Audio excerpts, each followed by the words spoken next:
कलकत्ता की हवा उस रात कुछ अलग थी। जनवरी 1941 की सर्दी सिर्फ मौसम में नहीं बल्कि हर दिल में उतर चुकी थी।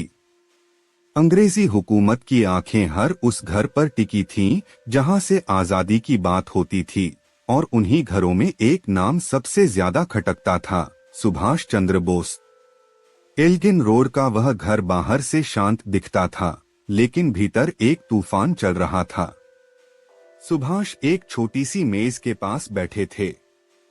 सामने कुछ कागज, एक पुराना नक्शा और कोने में रखा एक सूटकेस जिसे देखकर लगता था जैसे वह किसी लंबी यात्रा का इंतजार कर रहा हो। बाहर अंग्रेज सिपाही पहरा दे रहे थे। हर आवाज, हर कदम, हर साया उनकी नजर में था।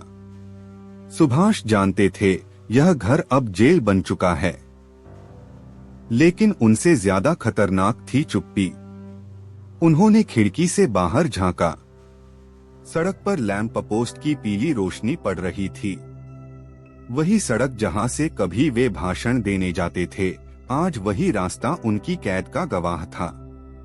उनके मन में एक ही सवाल घूम रहा था, क्या आजादी भीख से मिलेगी? उत्तर उन्हें पहले से पता था। कमरे में उनकी मां की तस्वीर रखी थी। सुभाष ने एक पल के लिए उसे देखा। आंखों में न भावुकता थी, न डर, बस एक गहरा निर्णय। उन्होंने अपने भाई से कहा था, अगर मैं रुक गया तो इतिहास रुक जाएगा। उस रात की योजना महीनों से बन रही थी, लेकिन हर योजना कागज पर आसान और जमीन पर मौत जैसी होती है। घड़ी ने ठीक 1 बजाया। सुभाष उठे। उन्होंने साधारण कपड़े पहने, पठानी सूट, सिर पर टोपी, चेहरे पर हल्की दाढ़ी। अब वे नेता नहीं दिखते थे। वे एक गुमनाम मुसाफिर लग रहे थे, जिसका नाम, पहचान और मंजिल सब धुंध में छुपी थी। घर के भीतर सन्नाटा था। हर कदम नापा हुआ। लकड़ी की सीढ़ियां चरमराईं, और हर चरमराहट के साथ मौत की सांस नजदीक आती लगी। बाहर अंग्रेज सिपाही आग ताप रहे थे। एक ने हंसते हुए कहा, यह बोस कहीं नहीं जा सकता, चिड़िया पिंजरे में है। उसी पल पिंजरे का दरवाजा खुल रहा था। पिछले दरवाजे से एक कार धीरे धीरे निकली। न कोई हेडलाइट, न कोई शोर।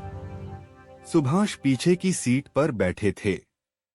ड्राइवर ने बिना पीछे देखे कहा, अब जो होगा लौटकर नहीं होगा। कार कलकत्ता की गलियों से निकलती गई। हर मोड़ पर लगता था कि कोई आवाज आएगी, रुको।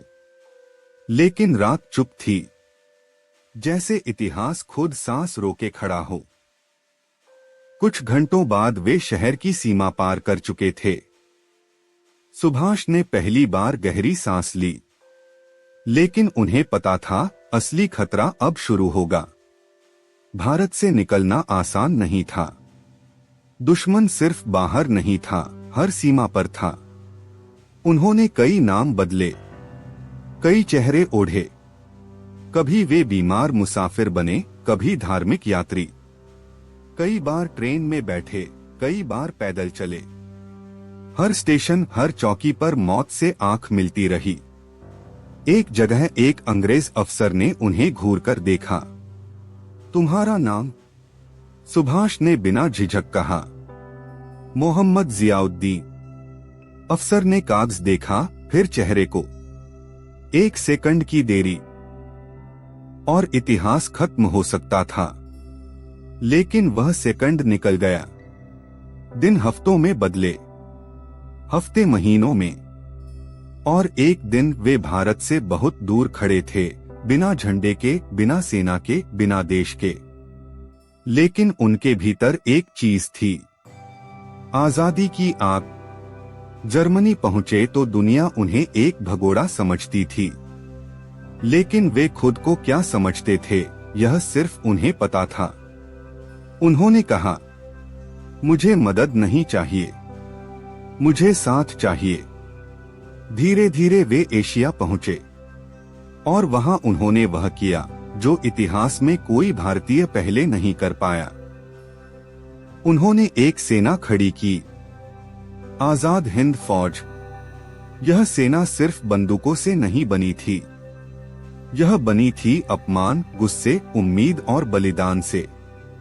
जब उन्होंने पहली बार सैनिकों के सामने खड़े होकर कहा, तुम मुझे खून दो, मैं तुम्हें आजादी दूंगा, तो वह नारा नहीं था, वह कसम थी।